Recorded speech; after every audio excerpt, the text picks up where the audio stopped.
We were sitting on the mud porch of our hut in the evening, enjoying a strong wind that had sprung up. It would probably rain later, and the leaf thatched roof of our hut would leak, but for the moment the wind had chased the mosquitoes away, and that was a pleasant relief.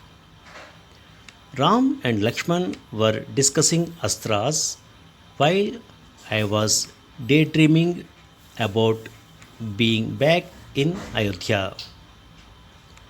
Dressed in queenly silks, I sat on my veranda, which was filled with more flowers than ever. I had just had a long hot water bath, and a maid was rubbing scented oils into my hair. A movement at the edge of the clearing dissolved my pleasant daydream. It was the girl from the river bank, but now she looked different. She wore garlands of white flowers around her neck and wrists, and against them her skin glowed like polished onyx. Flowers decorated her nose and ears and were woven so skillfully into her curly, unruly hair that they looked like they had grown there. She wore a sari, if one could call it that. It was made of a pink fabric, at once sheer and iridescent, like nothing I had ever seen, wound tight around her and reaching only to her knees. She pulled at it from time to time. I could tell she was not used to wearing it. Still, she walked with confidence.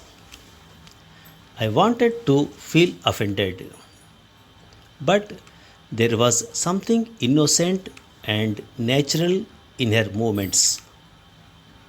In her own way, she was beautiful, with a wild scent about her that I could smell even from this distance, like musk or rain. I was eager to talk further with her, but this time I was clearly not the focus of her attention. She ignored me and made straight for the men, my husband to be precise. Greetings, handsome one, she said to Ram. Welcome to my forest. I am pleased to see you.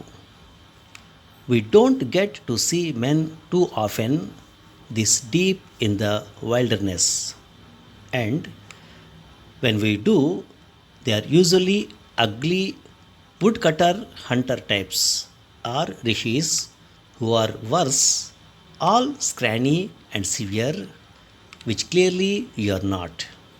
So tell me, who are you and what are you doing here? What was she playing at? I thought, annoyed. I had already given her all this information. As I stared at the girl, I noticed that a glittery film flitted over her face like a cloud. I wondered if she had thrown a glamour spell over her true appearance. The thought pulled me back to the hall of the bow on the day the king of the Rakshasas had come to try his luck. He had had similar glimmering around him, keeping us from seeing his true appearance. I wondered what this woman really looked like, and suddenly I was concerned. My heart began to beat faster. Was she a Rakshasi? And if so, what did she want? I tried to catch the men's eye and figure out what they were thinking. Lakshman didn't look up from the arrows he was sharpening, but I could see the frown on his face. Ram, courteous as always, told the woman briefly who we were and why we were here. I considered announcing that I had already met her and given her all this information, but then I thought I would wait and see what she was up to. Besides, Ram would be displeased that I hadn't told him about our meeting. Ayodhya, the woman said, it sounds very grand. I know I have heard of it, even though I live so far away. Indeed, you have, I thought, because I told you just this morning. I came up here from across the ocean, she continued, to visit my brothers. I am from a royal family to an Asura family. A shiver went through me. I had gleaned from listening in on the men's conversations with the sages that that was what the more militant Rakshasas liked to call themselves Asura, not God, implying they were better. Lakshman's head had jerked up and he was now watching the woman carefully. She didn't seem to notice. Not to brag, she continued, but we are probably the most famous Asura clan. My oldest brother, he is the king, is feared even by the gods. We live on a magical island in the middle of the ocean. My brother has built a palace there. I am not much for palaces, but even I can see how fine it is. Me, I prefer roaming in the forest, living the natural life. Moreover, I like to speak my mind, and that can get you in trouble in court. Wouldn't you agree? Lakshman threw her a sharp glance, but Ram only smiled non committally. That was encouragement enough for her to continue. You are probably wondering what my name is.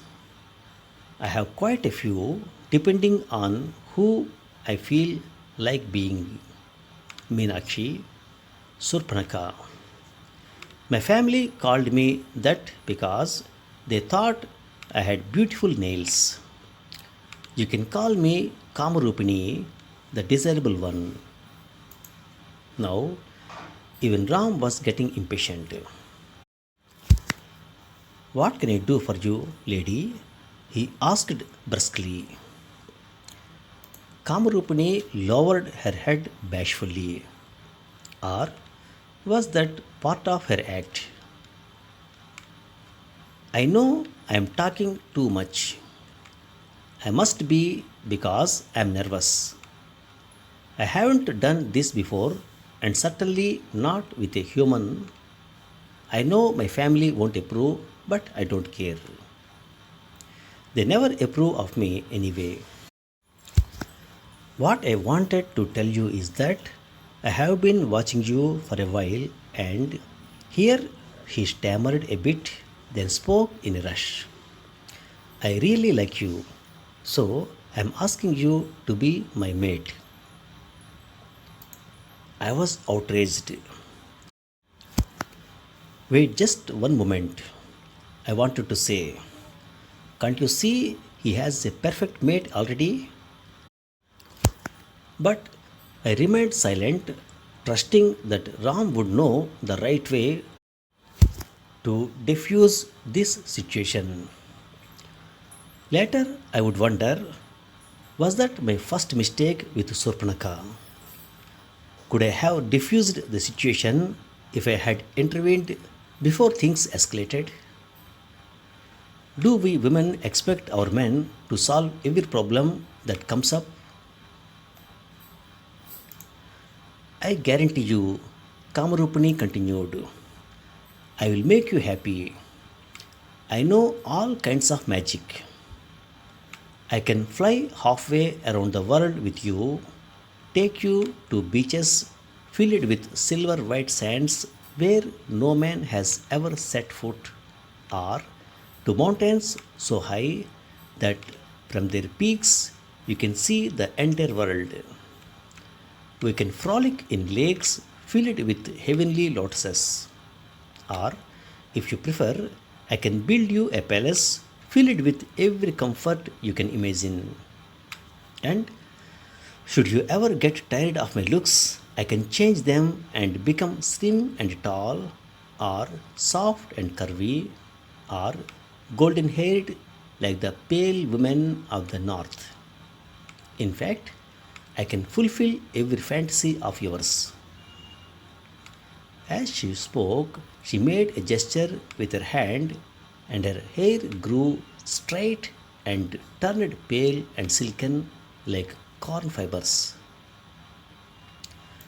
Ram smiled, but I noticed that though his lips quirked up charmingly, his eyes were cold. I would love to take you up on your generous offer, fair maiden, but as you see, here he gestured towards me. I have a wife, and I have sworn an oath not to take another mate. The girl looked confused, which was understandable.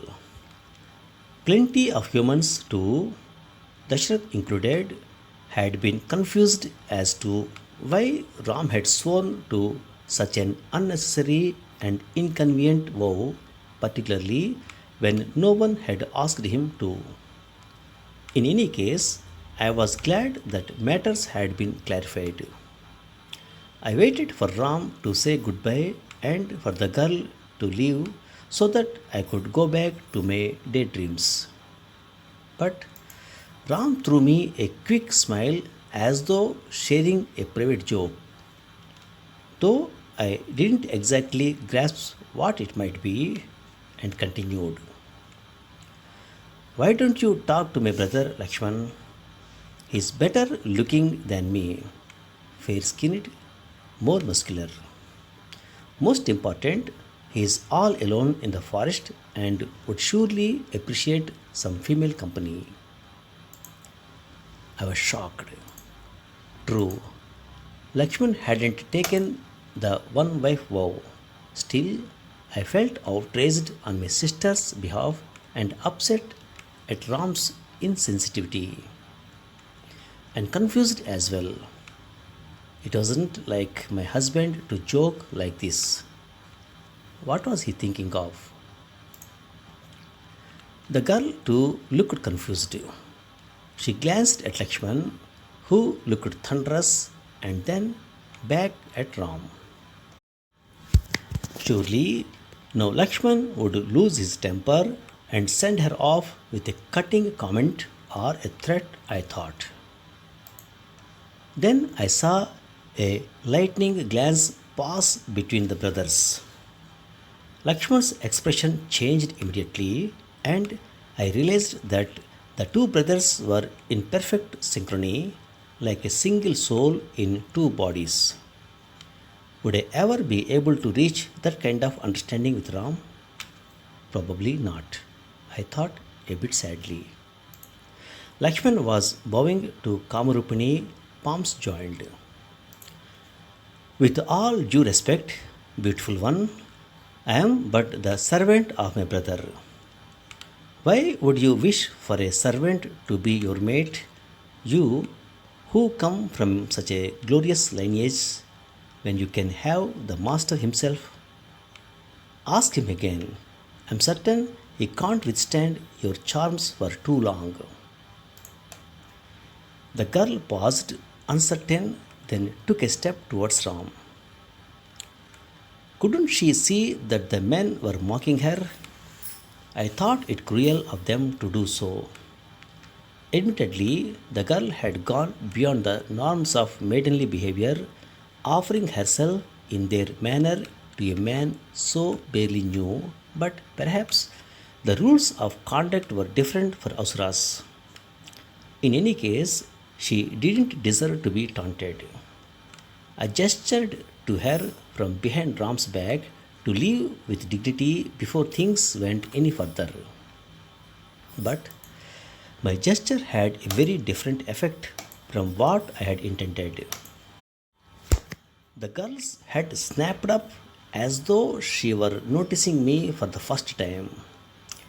A look of rage took over her face. You puny human female, she cried. You are the reason for this whole problem, isn't it? You are the only thing standing between Ram and me. If you weren't here, you had fallen in love with me right now. Well, I can take care of that.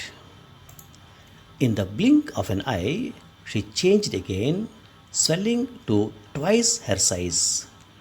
Now her face was black and monstrous, and her eyes pulsed red. Her hair writhed like snakes. Her teeth grew into fangs. Her nails, too, grew until they were curved and sharp as scimitars. I am Shurpanaka, your doom, she screamed as she rushed at me. I flinched, more startled than afraid, the way I would be if a slender, pretty chameleon had suddenly puffed itself up to scare off predators. My movement had caught Ram's eye, and his face turned dark with anger. It's all right, I called to him as I braced myself in warrior stance, knees slightly bent, hands fisted. Ashura or not, I was confident that I could handle her, turning her strength against herself. The girl had probably used magic to appear fierce than she really was, and in case I got into trouble, Ram was there to help me. But Ram's words cut through the air like a knife. I will not have my wife terrorized in this way. Lakshman, take care of this immoral, unnatural creature. Before his words had stopped echoing in my ears, before I had a chance to cry out no, Lakshman picked up his bow and, in one swift motion, released an arrow that corkscrewed through the air and chopped off the girl's nose and ears. I watched, frozen with shock, as blood cascaded down Surpanaka's face, staining her shimmery pink saree.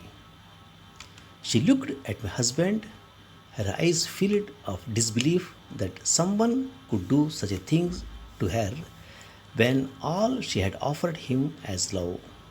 Then, screaming her pain and outrage, she vanished in a swirl of red mist.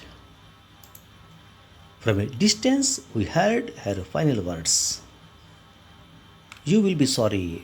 Ah, you will be sorry. All of you.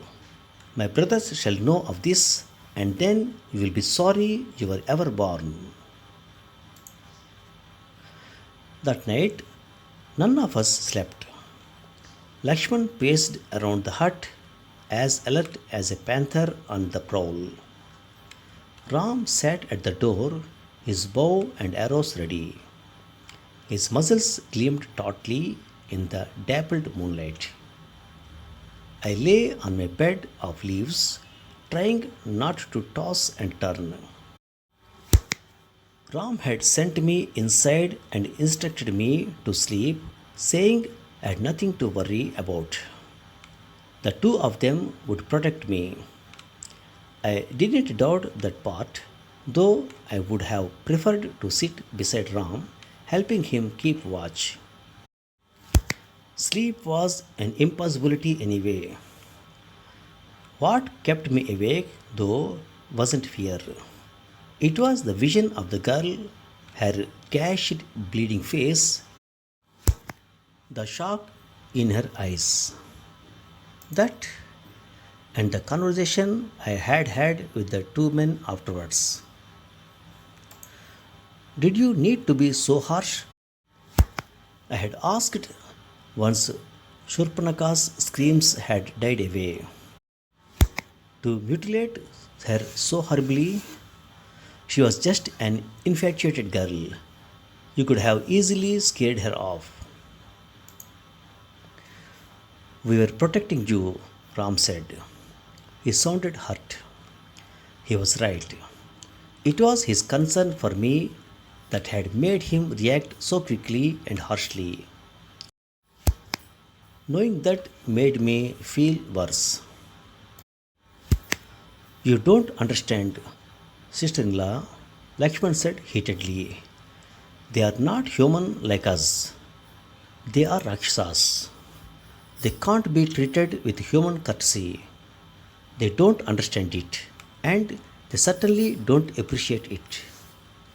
If we'd done anything less to her, she would have just thought we were weak. She would have come back with her whole horde to attack us when we were sleeping. Lakshman is right, Ram added. You can't trust a Rakshasa. They will turn on you any moment like a venomous snake. That is just how they are made. In fact, they are worse than snakes because they are devious. You haven't heard the horrifying stories that rishis told us that time when we went to fight Tataka. How they would take pleasure in skinning the sages alive. The best thing you can do with a Rakshasa is to kill it as quickly as possible. I stared at him, surprised at his vehemence. In earlier times, Ram had expressed regret at having to kill Rakshasas. What had made him change? In fact, he continued, Lakshman was being kind to this one, sparing her life because she was a female.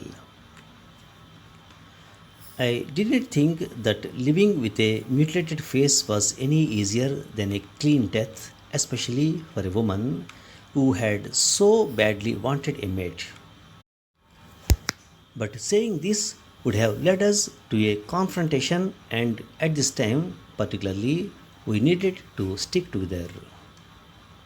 So I said, though I couldn't keep the shrillness from my voice, don't you think she will come back with her whole horde anyway? Doesn't she have any more reason now? Ram misunderstood my tone. Don't be afraid, dearest. No matter how many Rakshasas this Shurpanaka brings back, we are ready for them. Lakshman added, Ram probably never told you. You know how modest he is, but the rishis blessed us with a special boon after we killed Tataka and her horde. Our quivers will never be empty of arrows. Those Rakshasas don't have a chance. Can't you see? We will be doing them a service, Ram said, helping to bring peace to the forests, making them safer for the rishis. I didn't argue further. I could see the men wouldn't change their minds. Their belief in the superiority of their own ways was too deeply ingrained in them. But I was not satisfied. We were visitors to the forest, which already had its own rules, its own rhythms, its own savage beauty. It belonged more to the Rakshasas than to us. What right did we have to cause destruction to those who had been here long before we came? The Rakshasas arrived soon, as the men had predicted, waves of them camouflaged by darkness because the moon had disappeared. Perhaps that was part of their magic, or perhaps they just knew nature's cycles and made use of them. Lakshman shot a fire arrow into a tall peepal tree, which burst into flame. I gasped, feeling its burning pain. And then we could see them all, wave after wave, white war paint swirled over their dark skin, mouths distended in outrage as they yelled their battle cries, their vengeance for their sister. Mingled with fear and disgust, I couldn't help but feel sympathy. In their place, wouldn't I have done the same? They died, of course, every single one, screaming their pain as their souls left their bodies. Because whatever the rishis might have said to Ram and Lakshman, I refused to believe they didn't have souls. Stepping out onto the porch in the morning, I was horrified by the carnage confronting me. The expression on their faces of the dead were not so different from what one might see on human soldiers: fear and desperation and pain. Their blood, which I had expected to be monstrous black, was red as ours, staining the entire forest floor as far as I could see. But everything it had come into contact with, plants, grass, even 100-year-old trees, had shriveled up. We will have to move from here, Ram said. When their bodies decompose, they let out poisonous fumes. He was right. I was already feeling a little dizzy, and the stench was overwhelming. Still, I felt we need to do something. I understand that you had to kill them. They attacked us after all, I told Ram. But shouldn't we do something for the bodies? Cremate them, maybe, like you would have with human enemies? They don't deserve such respect, Lakshman said. But Ram, more practical, explained that their decomposing bodies were highly inflammable and might cause a forest fire if we tried to cremate them. I capitulated, but before we left, I walked around the piles of dead, my sari pressed against my nose, searching. I was looking for Shurpanaka's body. I was determined to give her at least a burial, but she was not there. We moved upriver where the wind blew clear.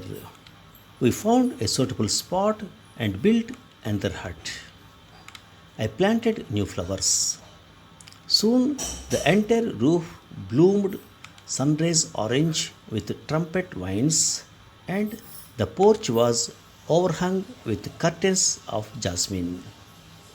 For a while, the men watched carefully for Rakshasas, but maybe they had killed them all, for no others disturbed us. Except in my dream, one that kept coming back. In it, the mutilated Kamarupini knelt in front of an enormous jeweled throne in a courtroom whose roof receded into stars. On the throne sat a man whose face I could not see. He didn't raise his voice. Still, it cut through the entire hall. It was distorted with tears and fury, yet strangely familiar. Tell me, who has done this to you, sister?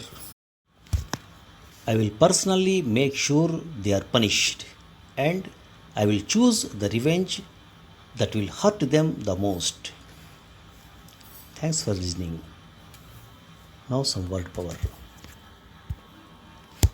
Now, even Ram was getting impatient. What can I do for you, lady? He asked brusquely. Brusquely, brusquely means in a blunt, curt, or abrupt way, often implying rudeness. Her teeth grew into fangs. Her nails too grew until they were curved and sharp as scimitars.